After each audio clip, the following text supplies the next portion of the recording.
Por favor, busque en su Biblia la primera epístola de Juan, capítulo 3, versículo 11.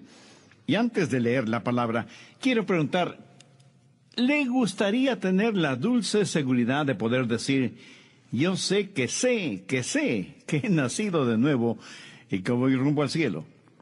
¿Le gustaría tener una gran y osada fe, ser capaz de orar y venir ante Dios con gran confianza, sabiendo con absoluta certeza que su oración será contestada?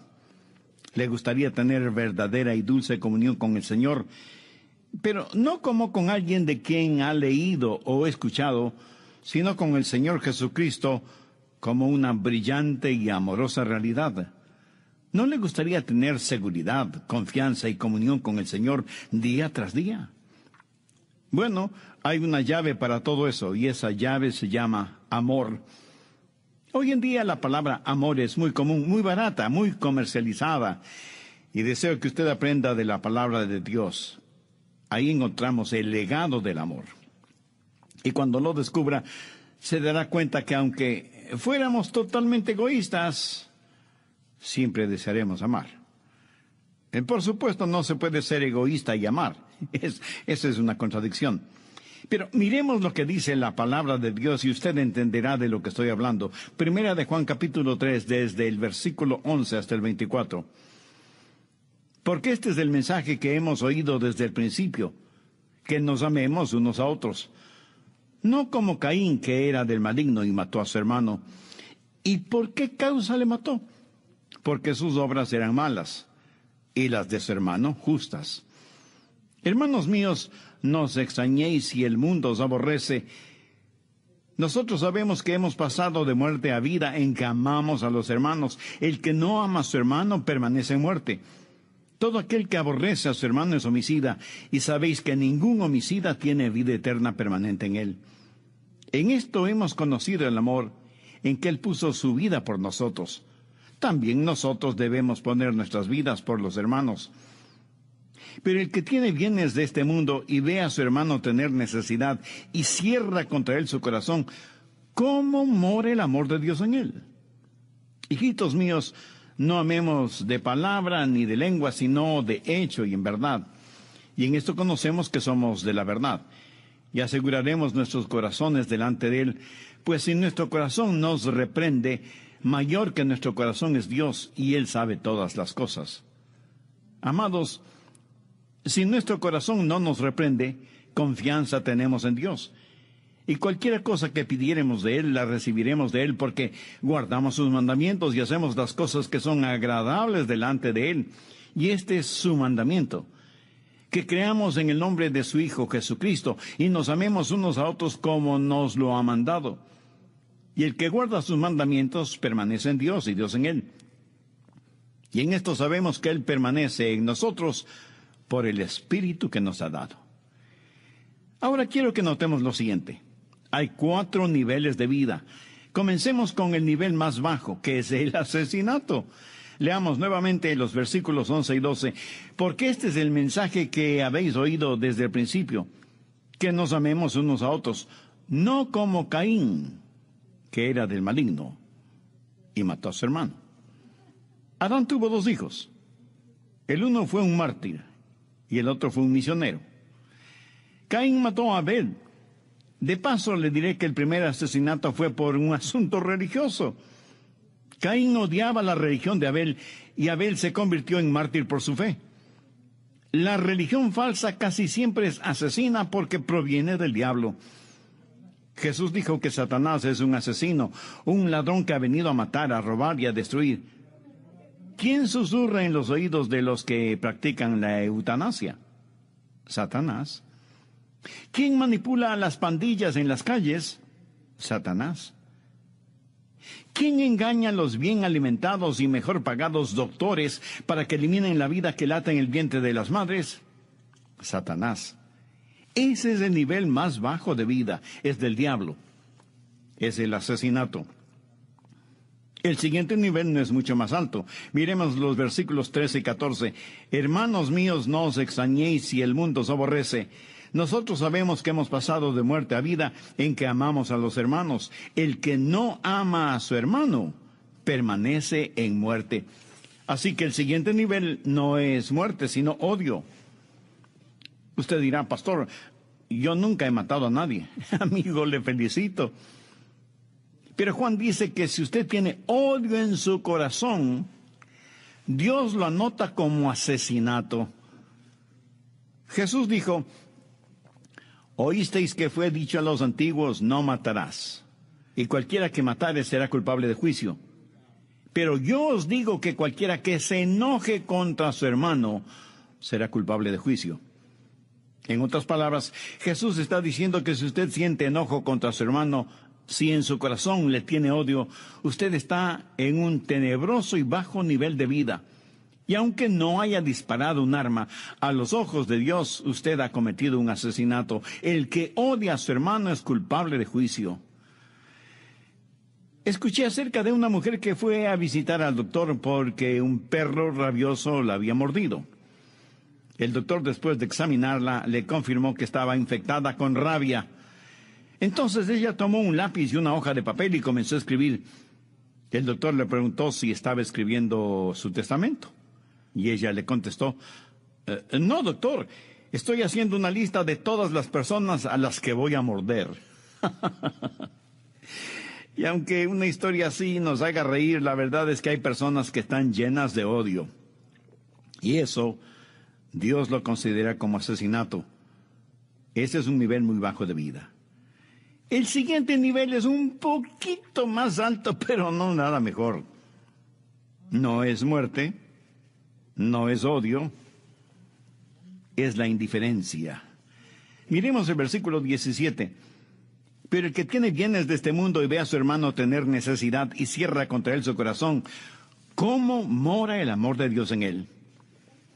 Hay muchos que dirán, bueno, pastor, yo no soy un asesino y tampoco odio a la gente, solo me interesa lo mío, hago mis cosas y dejo que los demás hagan sus cosas. Amigo, eso es indiferencia y eso tampoco es de Dios. Jesús contó una parábola, la del buen samaritano, acerca de aquellos que pasaron de largo viendo a un hombre que había sido asaltado y herido y dejado por muerto.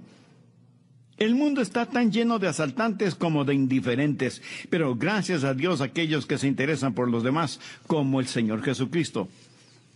En términos generales, esos son los 3 niveles de vida, pero no vamos a estudiarlos. Quisiera concentrarme en el 4º nivel. El nivel de los hijos de Dios. Aquellos que han sido salvados y que están en el nivel del amor. No el asesinato, no el odio, no la indiferencia, sino el amor. Y antes de adentrarnos en el texto bíblico, quiero tomar un momento para decirles del inconmensurable valor del amor. He revisado las Escrituras y deseo compartir con usted. Espero que tenga papel y lápiz para anotar estos versículos. Le diré por qué el amor es tan, pero tan importante. En primero, porque es absolutamente la más grande virtud. Aunque estamos estudiando Primera de Juan, por favor, anote Primera de Corintios, capítulo 13, versículos 1 y 2.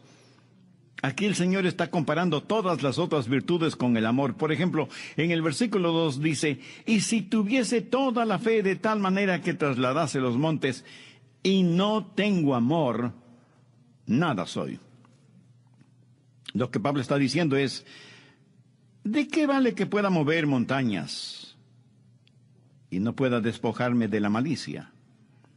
El amor es más grande que la fe, mucho más grande aún que la fe que mueve montañas. Y dice el apóstol, y si tuviese profecía y entendiese todos los misterios y toda ciencia, y no tengo amor, vengo a ser como un metal que resuena o címbalo que retiñe. El amor es, pues, la más grande de las virtudes. El amor es el más grande de los mandamientos. Una vez le preguntaron a Jesús, Señor, ¿cuál es el más grande de los mandamientos? Veamos lo que dice Mateo 22, versículos del 37 al 40. Jesús le dijo, amarás al Señor tu Dios con todo tu corazón y con toda tu alma y con toda tu mente. Este es el primero y grande mandamiento. Y el segundo es semejante. Amarás a tu prójimo como a ti mismo. De estos 2 mandamientos depende toda la ley y los profetas. ¿Qué es lo que está diciendo? Que usted puede tomar los 10 mandamientos, el Pentateuco, Isaías, Jeremías, Lamentaciones. Usted puede tomar todo esto y escribir lo siguiente: amar a Dios con todo el corazón y al prójimo como a uno mismo. Allí está comprendido absolutamente todo. El amor es la más grande virtud. El amor es el más grande mandamiento. De paso, escúcheme bien, si el amor es el más grande mandamiento, ¿cuál es el pecado más grande? El no amar. Porque usted rompe el más grande mandamiento, no amar a Dios y no amar a su hermano. Escuche, el amor también es el más grande testimonio. Anote Juan 13:35. Jesús dijo: en esto conocerán todos que sois mis discípulos, si tuviereis amor los unos con los otros. Usted no tiene necesidad de una escarapela ni de una calcomanía en su carro para proclamar en realidad que ama a Dios y a su prójimo. Permítame que le cuente una historia verídica. Un hombre de negocios en California, uno de aquellos tipos que le gusta hacer bien las cosas, se despertó por la mañana. Le gustaba estar temprano en las carreteras californianas para no llegar tarde. Fue a encender su radio, pero la batería estaba totalmente muerta. Fue a donde su esposa y le preguntó: ¿podría usar tu carro? Ella le dijo que sí. Pero en todo esto, él ya perdió varios minutos. Y cuando llegó a la carretera, la misma parecía el estacionamiento más grande del mundo. Y solo se podía avanzar centímetro a centímetro, hasta que de pronto tuvo que detenerse por completo. Para colmo, el tipo que estaba en el carro de atrás de él hizo sonar el pito. Nuestro hombre está atrasado, está irritado, y encima este otro tipo le molesta con el pito. Así que comienza a subir la temperatura de su enojo, y otra vez el tipo de atrás vuelve a pitar. Este ejecutivo, miembro de una conocida iglesia en California, se irritó de tal manera que sus dientes rechinaban y pensó: ¿pero qué le pasa a este tipo? No se da cuenta que no puedo moverme. De pronto, otro pitazo. Entonces, este ejecutivo, normalmente muy sereno y controlado, abrió la puerta de su carro y muy disgustado se dirigió al carro de atrás y apuntando con su dedo hacia la cara del otro hombre le dijo muy enojado: escuche, no quiero que vuelva a hacer sonar el pito. ¿No ve que nadie se puede mover? Y le dijo otras palabras que no fueron muy corteses, que digamos. El otro hombre, un tanto sorprendido, le pregunta: Señor, ¿qué es lo que le pasa? ¿Cómo que qué me pasa? ¿Qué es lo que le pasa a usted? Mire, señor, esa calcomanía que lleva en su carro significa algo para usted. Porque allí dice: si ama a Jesús, pite. Y este ejecutivo, todo avergonzado, tuvo que decir: oh, sí, yo amo a Jesús. Cuánto lo siento, perdóneme. Mira, mi amigo, lo que necesitamos hacer es quitar la santidad que está de adorno en el panel de instrumentos y ponerla al volante, ¿no le parece? El amor es el más grande mandamiento. El amor es el más grande testimonio. En esto conocerán todos que sois mis discípulos, si tuviereis amor los unos con los otros. Pero además, el amor es la más grande motivación. ¿Qué es lo que me motiva a mí?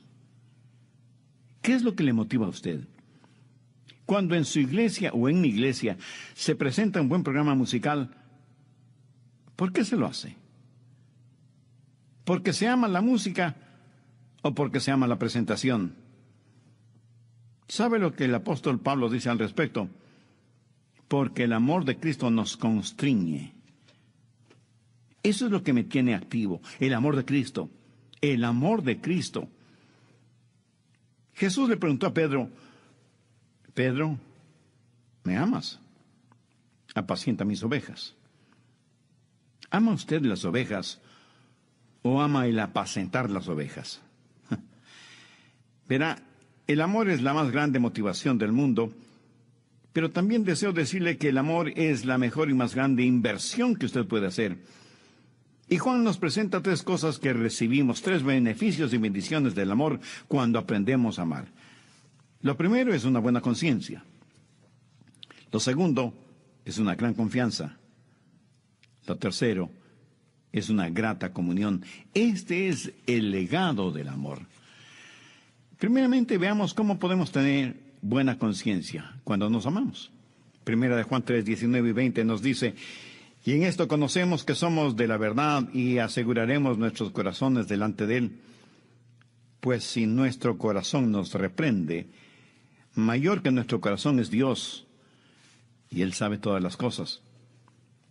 ¿Qué es lo que causa que su corazón le condene? La falta de amor. Cuando usted tiene malicia y odio en su corazón, usted tiene un corazón que lo condena. Dios lo creó de esa manera. Si usted es salvo, nacido de nuevo, no puede dejar de amar y de tener confianza. Hablemos de la palabra conciencia. Usted puede decir que no encuentra la palabra conciencia en esos versículos. Es cierto. En la Biblia las palabras conciencia y corazón se usan en forma intercambiable. Cuando dice en nuestros corazones no nos condena, está diciendo si nuestra conciencia no nos condena. Ahora, cuando su corazón está lleno de amor, descubrirá una cosa maravillosa. Su conciencia va a ser transparente. ¿Cómo considera usted a su conciencia? ¿Amiga o enemiga? Déjeme decirle que su conciencia es su amiga. Es algo único que Dios le ha dado y que no les dio a los animales. El hombre tiene una conciencia que la podríamos definir como la habilidad de concentrar nuestras acciones para hacer correctas decisiones morales. Y la Biblia enseña que todos debemos tener una buena conciencia. Esto de la conciencia será algo desconocido para usted si no tiene a Cristo en su corazón. Por favor, busque 1 Timoteo 1:19. Manteniendo la fe y buena conciencia. En Hechos 24:16, el apóstol Pablo dice: y por esto procuro tener siempre una conciencia sin ofensa ante Dios y ante los hombres.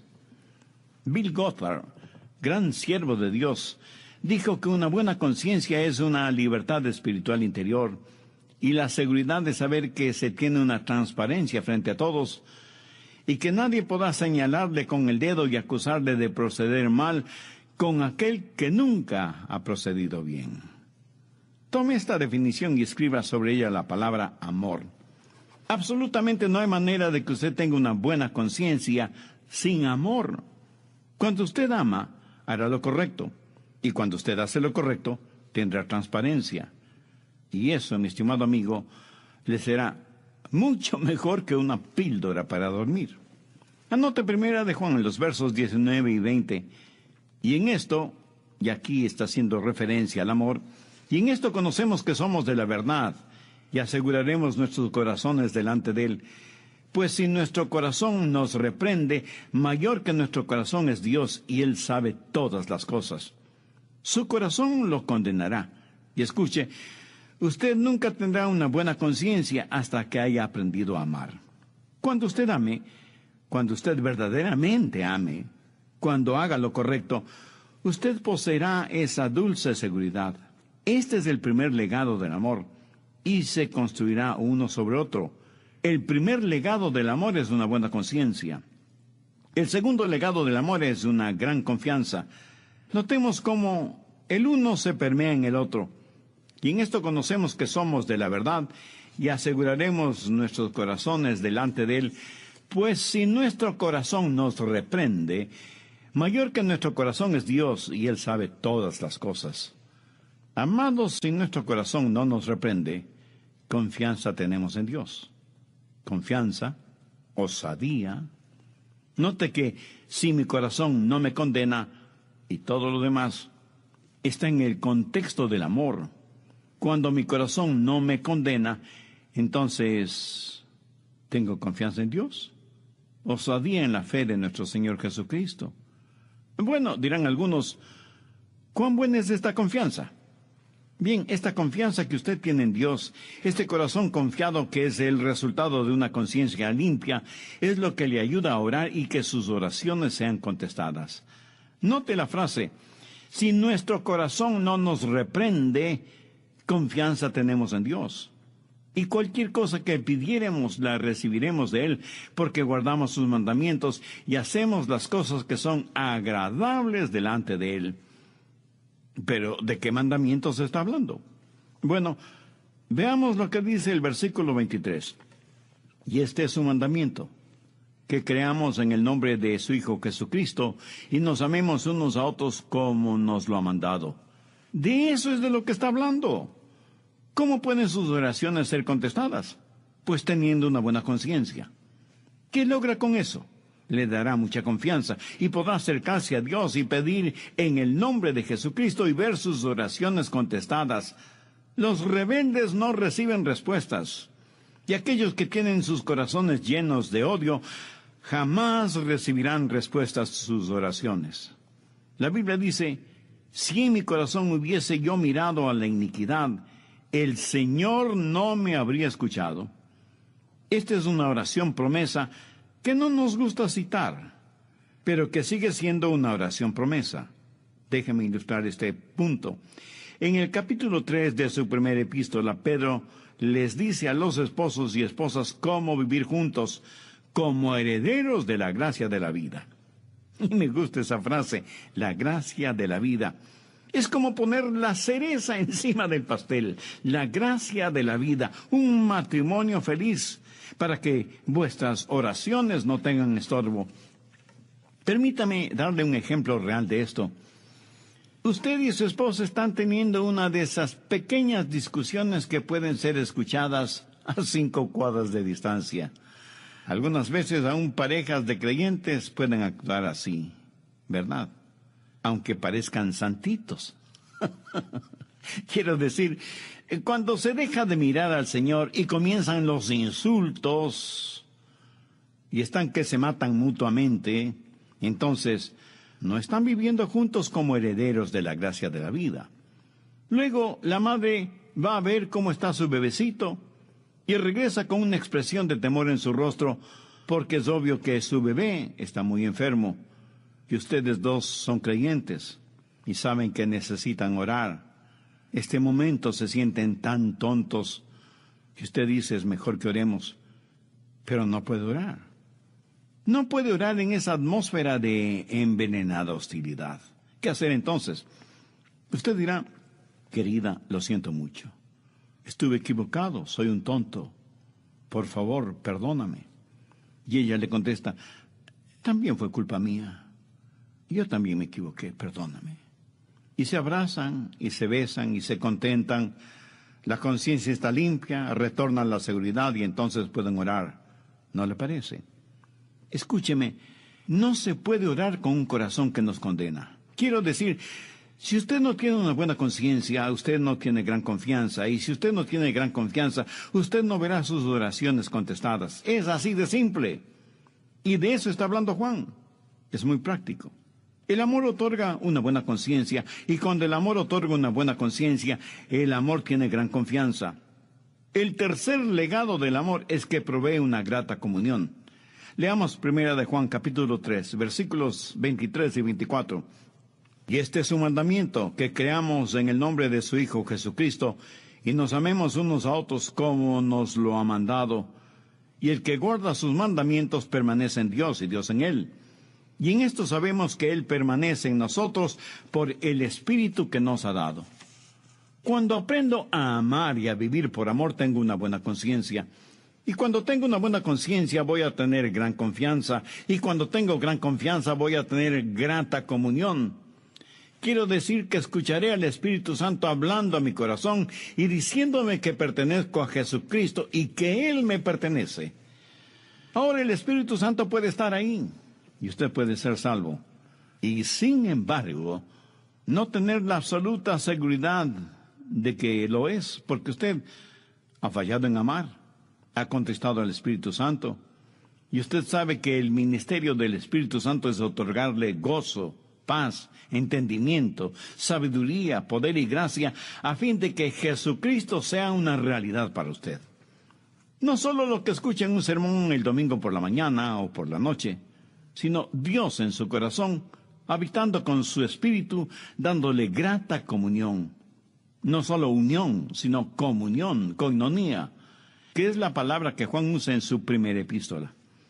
Ahora quisiera decir algo acerca del Espíritu Santo. El Espíritu Santo es muy gentil. Por favor, busque Efesios capítulo 4, versículo 26. Airaos, pero no pequéis. Airaos quiere decir enojo. De paso, la única forma de estar enojado y no pecar es cuando nos enojamos contra el pecado. Airaos, pero no pequéis. No se ponga el sol sobre vuestro enojo. Eso quiere decir, esposos y esposas, que no hay que irse a la cama enojados. No se ponga el sol sobre vuestro enojo, ni deis lugar al diablo. Un poco más adelante en el versículo 30 leemos, y no contristéis al Espíritu Santo. Cuando usted le da lugar al diablo, ¿qué es lo que hace? Usted contrista o entristece al Espíritu Santo, porque el Espíritu Santo mora, vive, habita en su corazón y en su vida desde el instante en que fue salvado. Y no contristéis al Espíritu Santo de Dios, con el cual fuisteis sellados para el día de la redención. Pero veamos el versículo 31. Quítense de vosotros toda amargura, enojo, ira, gritería, maledicencia y toda malicia. ¿Qué es lo que contrista al Espíritu Santo? Todas estas cosas. Y deseo que las entendamos. Primero habla de amargura. ¿Sabe lo que es la amargura? Amargura es una ofensa no resuelta. ¿Lo escuchó? Una ofensa no resuelta. ¿Alguien le ofendió? ¿Alguien le hizo un mal? Puede ser un mal real o imaginario, pero usted lo percibe como que alguien le ha hecho daño. Entre quienes me escuchan, alguien está experimentando esta realidad. ¿Alguien le ha ofendido? Tal vez un niño, o padre, o madre, hermano o hermana. A lo mejor su jefe o su amigo, o aún su querido pastor. Alguien le ha hecho daño y usted siente amargura. Ahora observe esto. La amargura se transforma en enojo. ¿Y sabe lo que significa enojo? La palabra enojo conlleva la idea de calor, de algo que se quema muy lentamente. Por ejemplo, un montón de trapos aceitosos guardados en algún lugar de la casa que comienzan a arder sin llamas, pero sí con humo. Que el calor se va acumulando y acumulando. Bien, primero está la amargura, luego viene el enojo, seguido de la ira. Ahora, ¿cuál es la diferencia entre el enojo y la ira? Enojo es ese quemarse lentamente, pero la ira es cuando alguien abre la puerta y el oxígeno inflama esos trapos aceitosos que revientan en llamas. ¡Ira! Cuando eso sucede, algunos tratan de disculparse diciendo, perdí mi temperamento. Mi amigo, no es así, más bien lo encontró. Verá, cuando una persona dice que perdió su temperamento, lo que en realidad está diciendo es, pero no es mi culpa. No era verdaderamente yo mismo. Al actuar así, lo que sucede, mi amigo, es que usted está mostrando lo que hay en su corazón. Y las voces comienzan a elevarse y comienzan a decirse cosas unas tras otras. Y cuando la gritería se torna en maledicencia y dice cosas que nunca las ha dicho antes e insulta a sus seres amados, cónyuge e hijos, y les dice que ojalá nunca hubieran nacido. Y los hijos dicen a sus padres que no les aman. Y la esposa le dice a su esposo que se vaya, que quiere el divorcio. Y usted le dice a alguien, desearía que estés muerto o muerta. Mientras el diablo sigue susurrando a su oído, dile más, dile algo más, lo estás haciendo muy bien. Y usted pronuncia palabras increíbles, terribles, dolorosas, horribles. La Biblia las identifica como maledicencia. Y luego tenemos la malicia. ¿Sabe lo que es la malicia? Eso es cuando la maledicencia tiene el deseo de herir a alguien. Es actuar con malicia y significa el querer hacer daño. Hacer daño a alguien en lo físico, en lo financiero, en lo emocional. Usted quiere abusar de ellos y hará cosas violentas. Luego, cuando usted mira hacia atrás, dice, oh, ¿cómo pude hacer eso? Pues le diré cómo lo pudo hacer. Usted no estaba lleno del Espíritu Santo. Usted dejó que el sol se ponga sobre su enojo. Usted le dio lugar al diablo y contestó al Espíritu Santo que es tan gentil. ¿Alguna vez ha visto de cerca cerrarse el espíritu de alguien? El Espíritu Santo es una paloma, no es un león. Usted puede entristecer al Espíritu Santo. De paso, le diré que el Espíritu Santo es una persona. Los testigos de Jehová no creen que es una persona. Dicen que es una influencia. Pero usted no puede entristecer a una influencia. Usted solo puede entristecer a una persona, y más aún, solo puede entristecer a una persona que le ama. Entristecer es, aunque usted no lo crea, es una palabra de amor. Los hijos de su vecino le pueden fastidiar, pero solo sus propios hijos le pueden entristecer. ¿No es verdad? Usted solo puede entristecer a una persona que le ama. Verá, el Espíritu Santo de Dios le ama, pero cuando usted no ama, contrista al Espíritu de Dios, y Él se cierra y se retira, y usted no tiene con Dios la comunión que debería tener. Oh, el extraordinario legado del amor. Cuando usted ama, tiene una buena conciencia, tiene gran confianza y tiene grata comunión. ¿No es eso maravilloso? Pablo en su carta a los Romanos dice, porque el amor de Dios ha sido derramado en nuestros corazones por el Espíritu Santo que nos fue dado. Antes de terminar, déjeme decirle algo con mucho cuidado, pero con mucha claridad. No le hará ningún bien de ninguna manera si usted dice, como el pastor dijo que hay que amar, y esto usted lo dice con dientes apretados y el puño cerrado, voy a amar aunque eso me mate. Amigo, usted no tiene lo que se requiere. Por favor, escúcheme con atención. El amor no es el camino a Dios. Dios es el camino hacia el amor. Y esto es mucho más que una frase bonita. Veamos lo que nos dice 1 Juan 4:7. Amados, amémonos unos a otros. Ahora note la siguiente frase. Porque el amor es de Dios. O sea, el amor proviene de Dios. Todo aquel que ama es nacido de Dios y conoce a Dios. El que no ama no ha conocido a Dios porque Dios es amor. ¿Lo ve? La única forma, la única manera en que usted puede amar es el tener el amor de Dios en su corazón. ¿Sabe cuándo lo obtiene? Cuando es nacido de Dios. ¿Es usted nacido de Dios? Y si se está preguntando qué es el nuevo nacimiento, le diré que no es un sentimiento.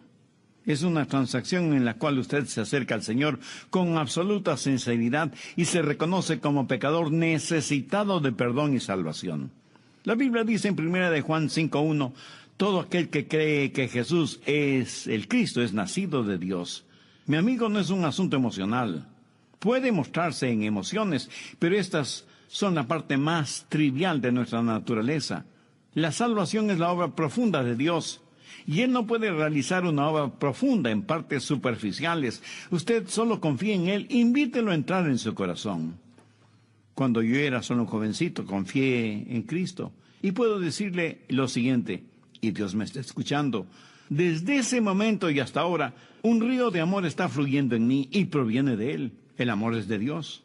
Usted nunca amará a su cónyuge o a sus hijos o a sus vecinos como debiera, hasta que entregue su corazón a Jesús.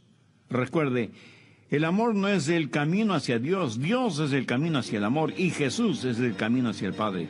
¿Cuál es el legado del amor? El legado del amor es primero una buena conciencia, segundo una gran confianza y tercero una grata comunión. Amigo, si usted nunca ha recibido al Señor Jesucristo como su Salvador personal, me gustaría ayudarle a tomar esa decisión ahora mismo. Le invito a decir conmigo la siguiente oración. Señor Jesús, gracias por pagar con tu propia vida en la cruz del Calvario para pagar la deuda de mis pecados. Este momento te recibo en mi corazón como mi Salvador y mi Señor. Hazme la clase de persona que tú quieres que sea. Dame la fuerza para nunca avergonzarme de ti y de tu palabra. Lo pido en tu santo nombre. Amén. Por favor, abra la palabra de Dios en 1 Samuel capítulo 1. Vamos a estudiar el tema, ¿cómo criar hijos devotos? Quiero decir sin ningún titubeo, ni vacilación, ni equivocación, sin apología y sin exageración, que la clase más poderosa de personas sobre la tierra son las madres. Y digo esto de todo corazón, no es un pensamiento sentimental que florece solo en el Día de las Madres. Más bien, se ha dicho que la mano que mece la cuna controla el mundo. El hombre puede que sea la cabeza del hogar, pero la madre es el corazón del hogar. En el primer capítulo de Primera de Samuel, vamos a conocer a una madre cuyo nombre fue Ana. Y si usted, amiga que me escucha, se llama Ana, debe sentirse honrada de tener ese nombre que significa gentil, graciosa. Y Ana fue una mujer así. Desde mi punto de vista, Ana fue lo máximo como madre. Pero no fue fácil para ella ser esta clase de mamá, porque ella no vivió bajo las circunstancias ideales. Y usted no tiene que estar en circunstancias ideales para ser una excelente madre. De hecho, Ana vivió en una época cuando la poligamia era permitida y tolerada, y ella era una de 2 esposas. La otra mujer tuvo 2 hijos, pero Ana ninguno. Y por eso tenía el corazón quebrantado. Además, ella era ridiculizada, provocada por la otra mujer que era su adversaria. Ella oró, y Dios le dio un hijo, su primer hijo, a quien llamó Samuel, quien llegó a ser uno de los grandes profetas en todo Israel. Y en la historia de Ana, y en su oración, y en su ministerio para ese niño, quiero que veamos algunos principios. Son principios de cómo criar hijos piadosos. Recuerde, estos son principios tomados directamente de la palabra de Dios. Hay varias cosas que quiero que notemos acerca de Ana. Primero, el instinto maternal de Ana y el poder de las prioridades. Primera de Samuel 1, el final del verso 2 dice: y Penina tenía hijos, mas Ana no los tenía. Y en el versículo 10 leemos: ella con amargura de alma oró a Jehová y lloró abundantemente. ¿Por qué Ana tenía su corazón quebrantado? Porque quería tener un hijo y no podía concebir. Quiero que de inmediato vea el instinto maternal que Dios puso en su corazón y el poder de esa prioridad. Hay algo drásticamente erróneo en nuestro país hoy cuando se está levantando una generación de mujeres que no tienen ningún deseo de ser madres. La Biblia dice en el Salmo 127:3, he aquí, herencia de Jehová son los hijos, cosa de estima el fruto del vientre. Y el Salmo 128:3 habla de un hombre bendecido y dice: tu mujer será como vid que lleva fruto a los lados de tu casa, tus hijos como plantas de olivo alrededor de tu mesa. He aquí que así será bendecido el hombre que teme a Jehová. ¿Tiene usted la prioridad de Dios como su propia prioridad? O dice, bueno, mi prioridad es ejercitar mis talentos, mis dones, yo quiero ser alguien en el mundo. Hay algo básicamente terrible en los hogares cuando miramos a los hijos como cargas y no como bendiciones. Es la verdad. Y permítame decir algo más. Está sucediendo algo increíblemente espantoso cuando los bebés están siendo masacrados en el vientre de sus propias madres, porque el lugar más seguro sobre la tierra para un bebé debería ser el vientre de su madre. Pero en estos días, ese vientre se ha convertido en el lugar más peligroso para la existencia de esas criaturas. Mi corazón se apesadumbra por aquellas esposas que quieren tener hijos, pero no pueden tenerlos, que no experimentan la bendición de procrear hijos. Pero qué terrible, qué triste, qué inhumano es cuando una pareja no quiere tener hijos por razones de egoísmo o porque aman más sus profesiones. Y en el caso de algunas mujeres, porque no quieren dañar sus bien formados cuerpos. Siento pena por aquellos padres que están perdiendo la bendición de tener hijos. Y algunos me dirán, pero pastor, tener hijos hoy en día cuesta mucho. Además, quitan tanto tiempo y representan tantos problemas. Los hijos empobrecen a los padres. Mi amigo, si así piensa usted, lo he entendido todo al revés. Porque la verdad es que los hijos nos enriquecen, hacen rico a un hombre pobre.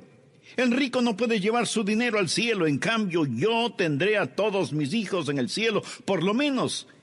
Ese es mi anhelo y constante oración. Ahora quiero que vea el instinto maternal de Ana y el poder de su prioridad. Su instinto maternal era tener un hijo, y oró intensamente a Dios para que le permitiera concebir un hijo. Y quiero que vea la intensidad de su oración y el poder de la oración. Ella con amargura de alma oró a Dios y lloró abundantemente. ¿Sabe cuándo debe comenzar a criar hijos piadosos? Antes de que nazcan. Y mejor aún, antes de que sean concebidos. Así comienza la crianza de hijos piadosos. Antes de Ana concebir, ella estuvo de rodillas orando, y su oración fue una oración de desesperación, y pidió a Dios por un hijo, y Dios le contestó su oración, y Samuel nació debido a la oración de su madre Ana. Estuve pensando en todos los hijos que en la Biblia nacieron como respuesta a la oración, y que nacieron de mujeres que hasta ese momento no podían tener hijos. Sara, a los 90 años de edad, tuvo un hijo, como resultado de la oración y la fe. Su nombre fue Isaac, y fue una bendición para el mundo. Raquel oró a Dios diciendo: oh Dios, dame un hijo, o me muero. Y Dios escuchó su oración. Y su hijo José, con el correr de los años, fue el libertador de la nación de Israel. La esposa de Manoa era estéril, pero tocada por la fe y la mano de Dios, dio a luz un hijo cuyo nombre fue Sansón, quien fue un poderoso juez en Israel. Ruth no solo que no tuvo hijos con su primer esposo, sino que quedó viuda. Pero Dios le dio un nuevo esposo, y ella oró para que Dios le permitiera concebir, y dio a luz un hijo, cuyo nombre fue Obed. Y Obed fue el abuelo del rey David, de quien se deriva el linaje del Salvador. Elizabeth fue una mujer entrada en años, sin hijos. Y ella oró, y Dios le dio un hijo, cuyo nombre fue Juan, conocido más tarde como Juan el Bautista. Y Jesús, refiriéndose a Juan el Bautista, dijo que no hubo persona más grande nacida de mujer. Elizabeth oró a Dios para tener ese hijo. Y ahí en el Antiguo Testamento tenemos a Ana, orando intensamente y con angustia a Dios para que le permitiera tener un hijo. Y Dios le escuchó, y nació Samuel, gran profeta en Israel, tal vez el hombre más conocido entre Moisés y David. Le voy a decir con énfasis y convicción: necesitamos más niños que nazcan como resultado de las oraciones de sus padres, especialmente de las madres. Necesitamos más hijos nacidos como resultado a la oración. Pero mientras hay madres que están orando y clamando a Dios por hijos, otras menosprecian esas bendiciones de Dios y están matando a sus hijos en sus vientres. Oramos pidiendo a Dios una cura para el cáncer, una respuesta para el problema del SIDA y otras terribles epidemias en nuestro mundo actual, y decimos: Dios, ¿por qué no nos contestas? Y a lo mejor Dios nos está diciendo: te envié una respuesta. Te envié un niño o una niña que tenía las respuestas para esas preguntas, pero mataste a esa criatura en el vientre de su madre. Señor, ¿por qué no nos envías un profeta? ¿Por qué no mandas a alguien que dirija nuestra nación? Dios envió a ese profeta, y su nombre fue Samuel. Pero no quiero que solo vea el instinto maternal de Ana y el poder de las prioridades y su petición maternal y el poder de la oración, sino que, segundo, su intención maternal y el poder del propósito. ¿Por qué Ana quería un hijo? Veamos el verso 11. E hizo voto diciendo: Jehová de los ejércitos, si te dignares mirar a la aflicción de tu sierva, y te acordares de mí, y no te olvidares de tu sierva, sino que dieres a tu sierva un hijo varón, Yo lo dedicaré a Jehová todos los días de su vida, y no pasará navaja sobre su cabeza. Ahora, ¿cuál fue su propósito? Ella dijo: oh Dios, quiero tener un hijo para que ese hijo te glorifique. ¿Cuál es el principio? Que veamos cada hijo como un regalo de Dios y por lo tanto como un regalo que damos de regreso a Dios. Ana dijo: Dios, si me das un hijo, lo dedicaré a ti como un nazareno. Eso es lo que ella quiso decir al declarar: no pasará navaja sobre su cabeza. En el libro de Números capítulo 6, verso 5, se describe el voto de los nazareos. Todo el tiempo del voto de su nazareato no pasará navaja sobre su cabeza, hasta que sean cumplidos los días de su apartamiento a Jehová. ¿Qué significa todo esto? Sencillamente esto. Ana le dijo a Dios: si me das un hijo, lo consagraré por completo a ti. Evidentemente ese fue el propósito de su corazón, porque Dios contestó positivamente su oración. Cuando ella estaba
orando, el Espíritu Santo de Dios le motivó a orar en esa forma particular.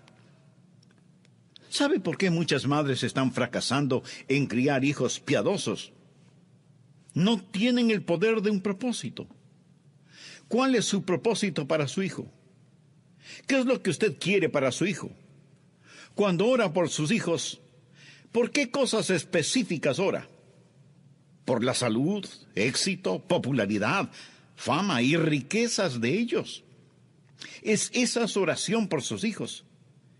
¿Piensa usted que ese brillante hijo suyo, si quisiera ser un predicador, sería una pérdida de tiempo? ¿O si quisiera ser un misionero, tiene temor de que vaya a malgastar su vida en algún lugar lejano en donde nadie le conoce? ¿Piensa que eso sería un trágico desperdicio de su vida en el extranjero?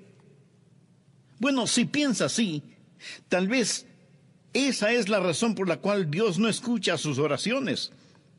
Tal vez usted no tiene ninguna prioridad ni propósito para sus hijos. Piensa que si Ana hubiera orado diciendo: oh Dios, dame un hijo, pero Señor, quiero que tenga una vida de comodidad y lujo. Quiero que sea muy importante y que yo pueda disfrutar del resplandor de su fama. ¿Piensa que Dios le hubiera contestado positivamente?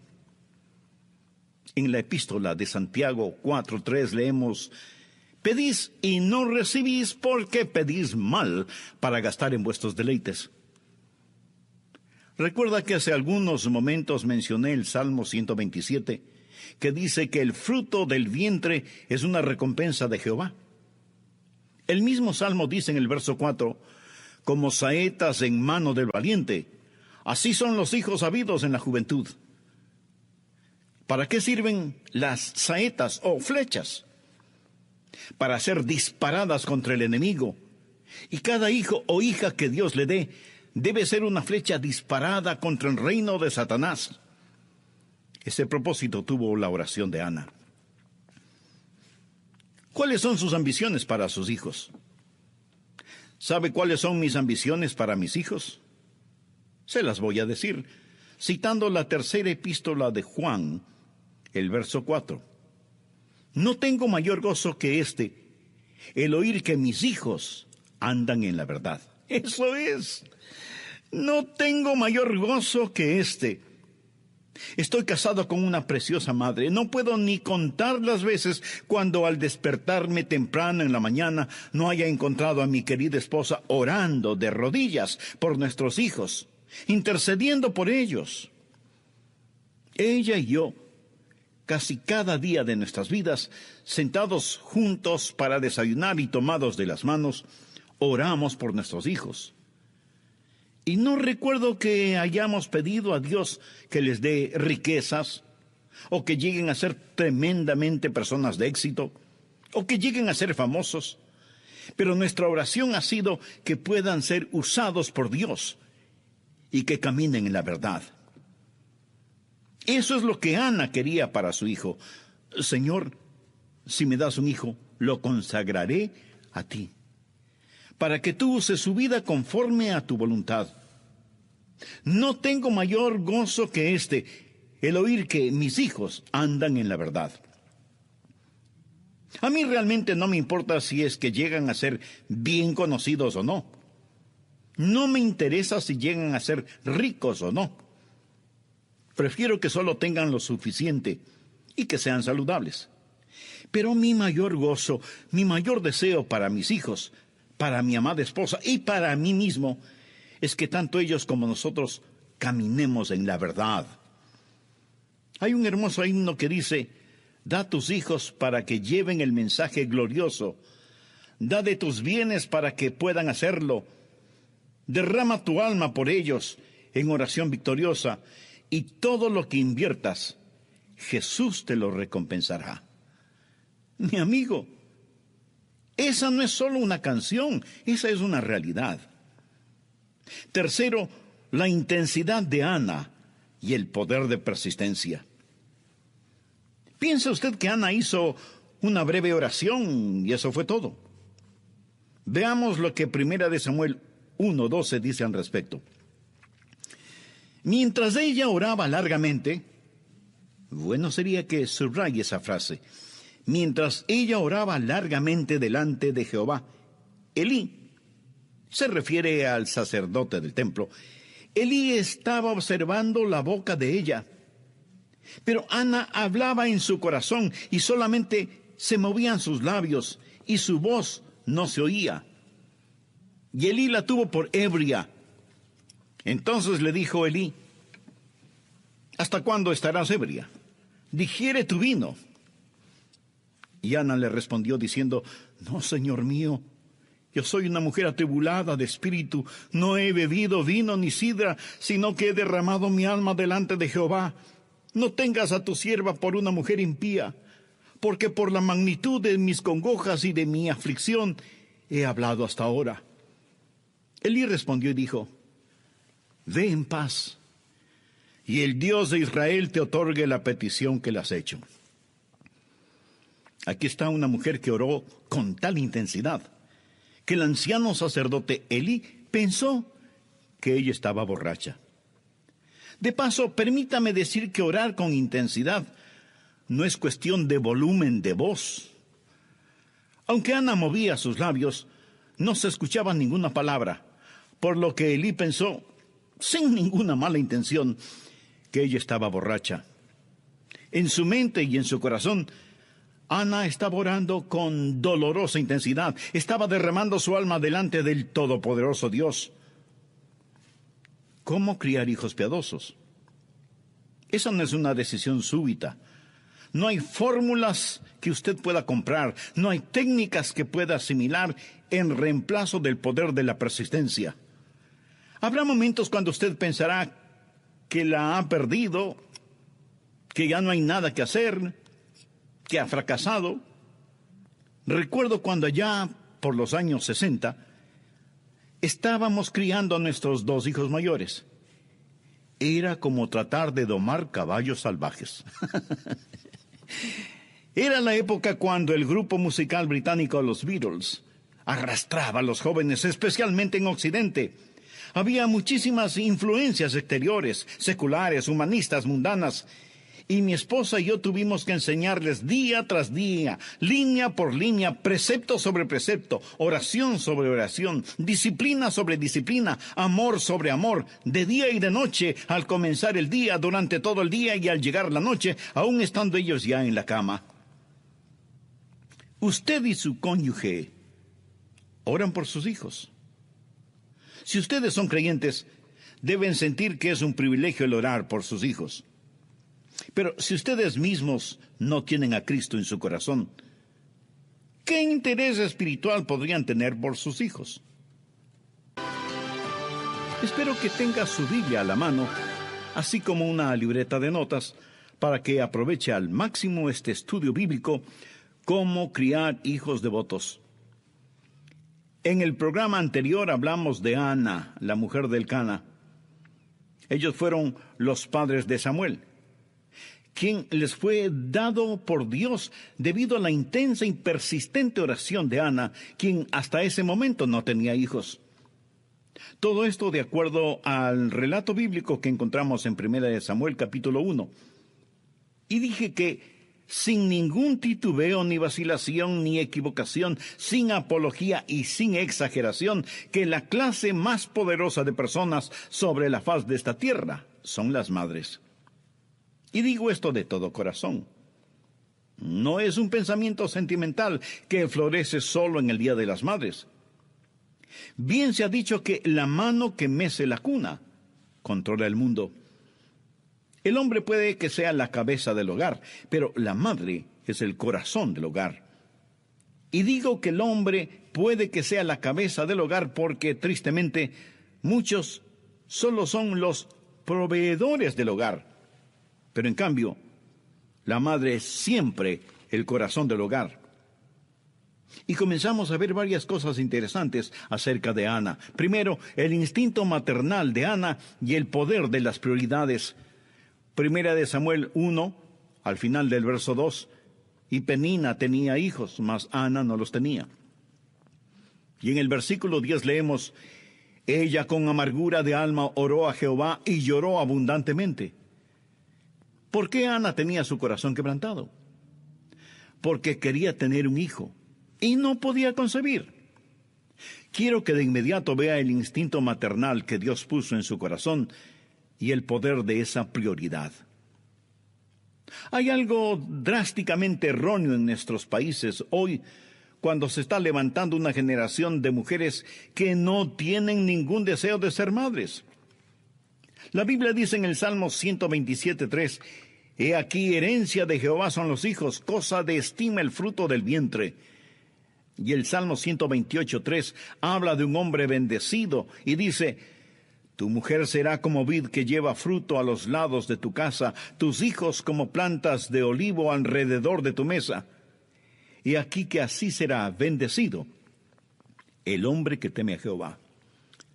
Segundo, su intención maternal y el poder del propósito. ¿Por qué Ana quería un hijo?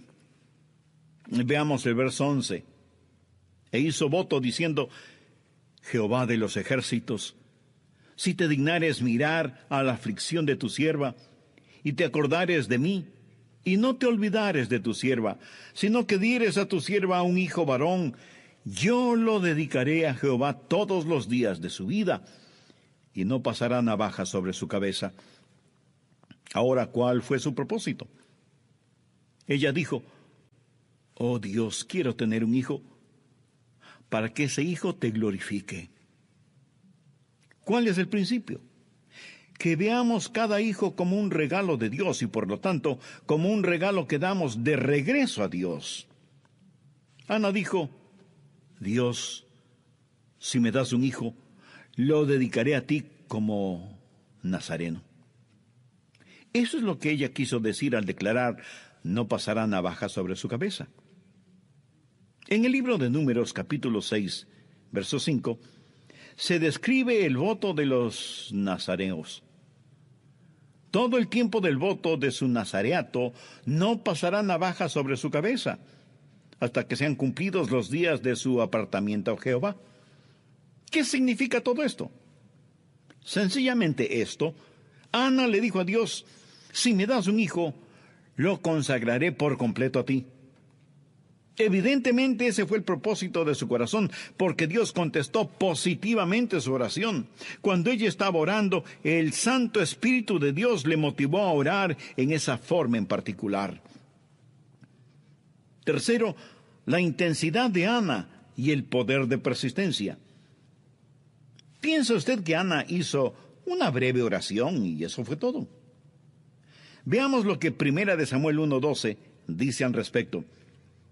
Mientras ella oraba largamente, y bueno sería que subraye esa frase, mientras ella oraba largamente delante de Jehová, Elí, y se refiere al sacerdote del templo, Elí estaba observando la boca de ella, pero Ana hablaba en su corazón, y solamente se movían sus labios y su voz no se oía.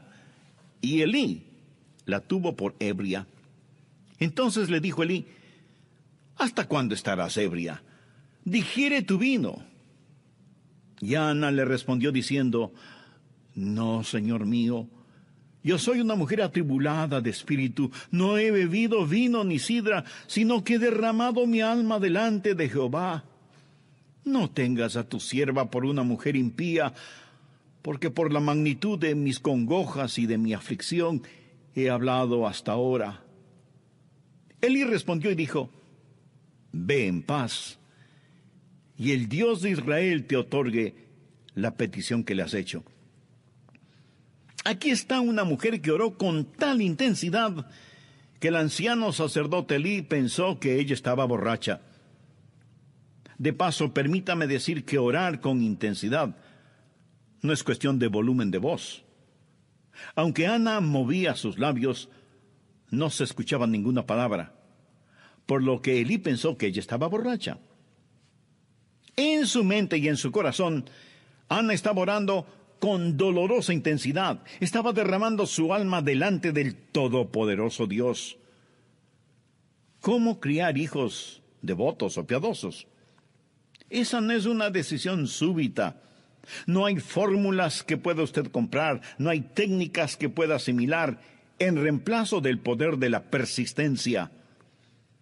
Habrá momentos cuando usted pensará que la ha perdido, que ya no hay nada que hacer, que ha fracasado. Recuerdo cuando allá por los años 60 estábamos criando a nuestros 2 hijos mayores. Le diré, era como tratar de domar caballos salvajes.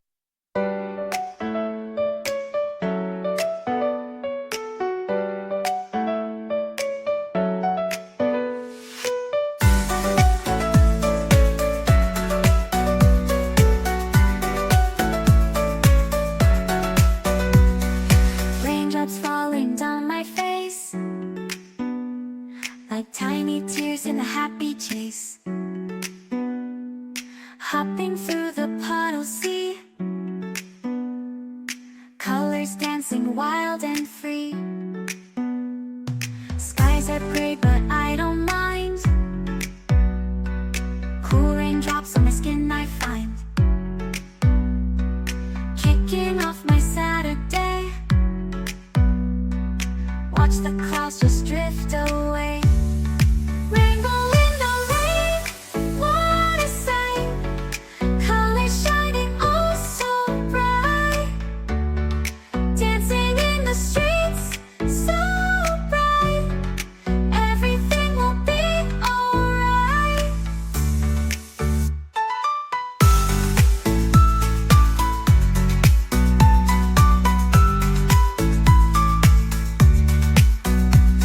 Umbrella spinning, twirling round, a colorful halo on the ground, music playing on the sand, skipping beats, the heart will sway, feel the world come out to play. Lightning cracks but don't you fear, magic shines when skies are clear, raindrops whisper secrets true, a hidden beauty shines right through. Rainbow in the rain, what a sight, colors shining oh so bright, dancing in the streets so bright, everything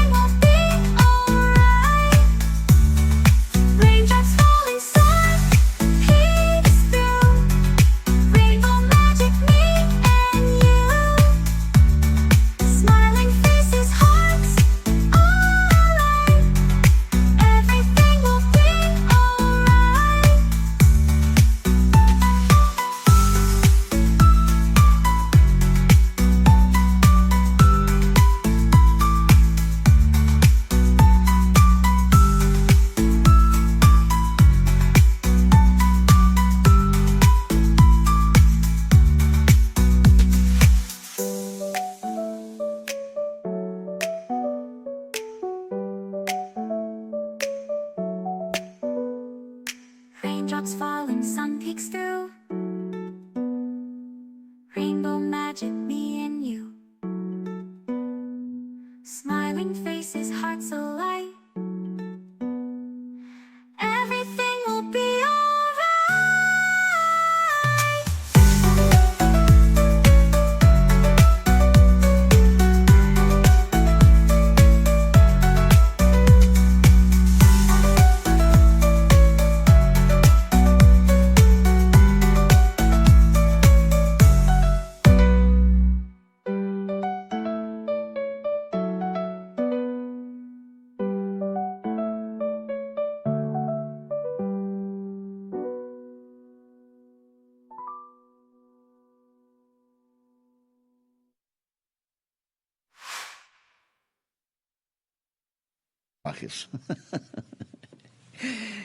Bien, pero aquí está Ana, persistiendo en oración.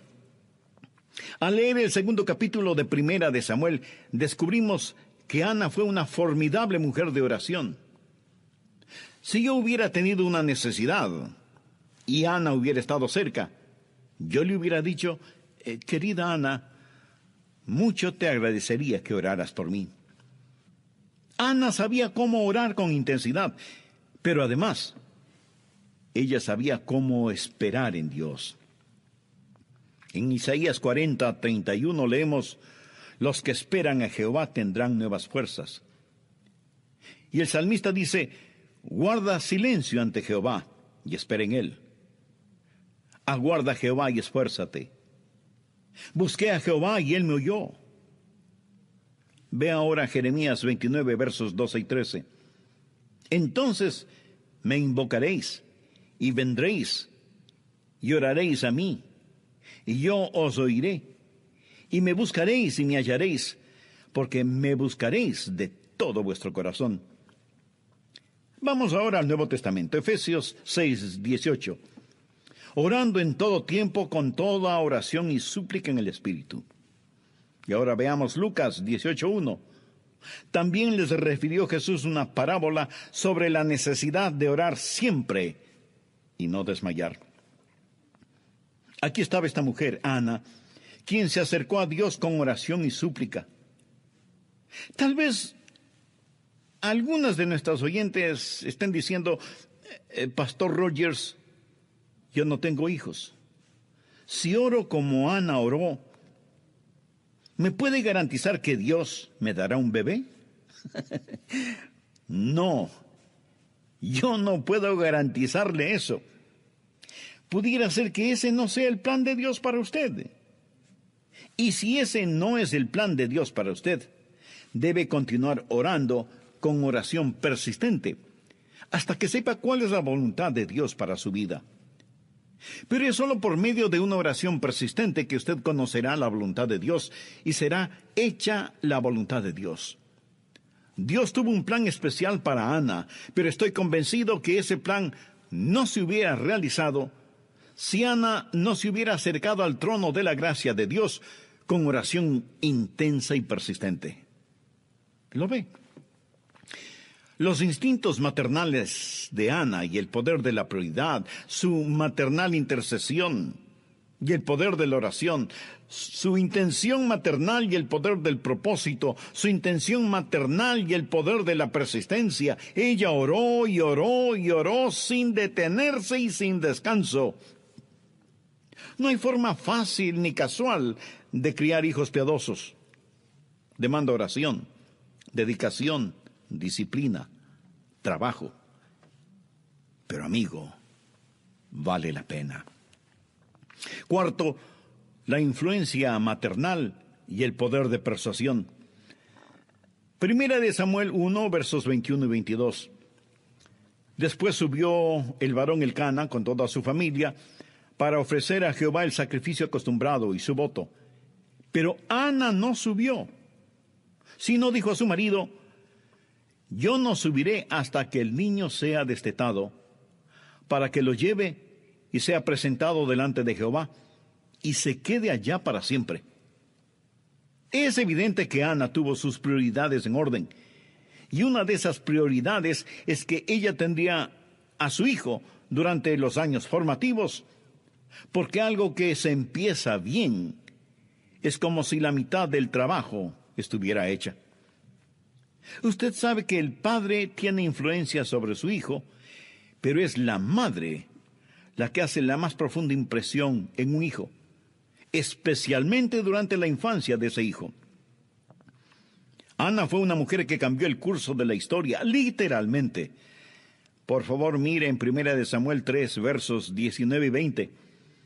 Y Samuel creció, y Jehová estaba con él, y no dejó caer a tierra ninguna de sus palabras.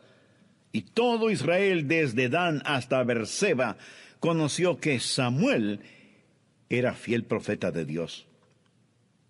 Pero ¿cuándo comenzó todo esto?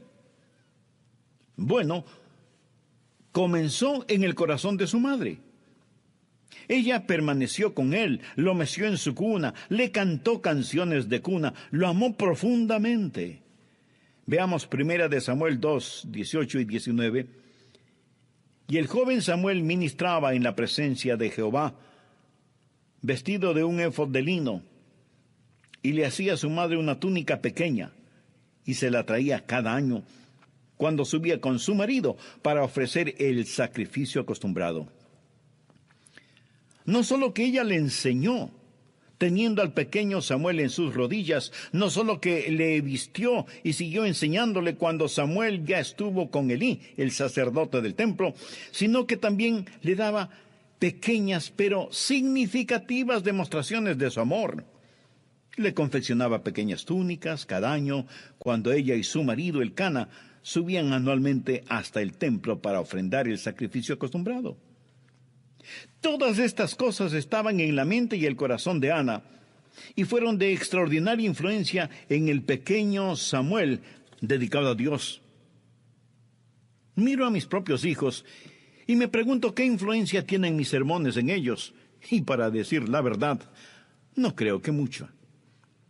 Creo que ellos aprecian mis sermones, pero realmente creo que la mayor influencia en la vida de mis hijos es la vida que mi esposa y yo vivimos delante de ellos. Y enfocando mucho más este asunto, creo que la más grande influencia en la vida de mis hijos ha sido la influencia de su piadosa madre.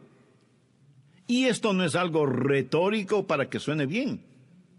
Puedo pensar en muchos hombres que fueron extraordinariamente influenciados por sus madres. Pienso, por ejemplo, en el doctor Robert Lee, quien fue pastor en Memphis, Tennessee. Él hacía constantemente referencias a su madre y la influencia que ella tuvo en él. Abraham Lincoln, quien fue uno de los presidentes de los Estados Unidos, dijo: «Todo lo que soy y todo lo que espero llegar a ser, lo debo a ese ángel que es mi madre». En varias oportunidades tuve el privilegio de estar frente a frente con George Bush, el padre, cuando él fue presidente de los Estados Unidos. He conversado con él y he orado con él y por él. Y alguna vez él me dijo: «Adrián, mi querida madre significó mucho en mi vida. Y si ella no está en el cielo, nadie está en el cielo». Pienso en Agustín, el gran teólogo, cuya madre Mónica oró por él hasta cuando lo vio totalmente convertido al Señor. Pienso en los hermanos Wesley, Juan y Carlos. Qué mucha influencia les debe el mundo a los Wesley, fundadores del metodismo. Pero uno de sus biógrafos dice que no fueron Juan y Carlos, sino su madre Susana, quien fue la madre del metodismo. Pienso en el doctor Billy Graham y agradezco a Dios por él. Pero el doctor Graham, al referirse a su mamá, dijo: «Ella fue la más hermosa mujer que he conocido, y ella destiló en mí un tremendo amor por la Biblia, aun cuando a mí no me interesaba. Ella leía para mis hermanos y hermanas los devocionales diarios, y yo muchas veces pensé que eran completamente aburridos. Pero el testimonio de la vida de mi madre me moldeó y me enseñó cómo realmente vivir la vida cristiana. Y el testimonio de sus últimos días me dio una íntima visión de cómo morir». Sin embargo, permítame contarle otra historia. La mamá de cierto muchacho era una persona muy dominante. Ella era una persona muy egoísta.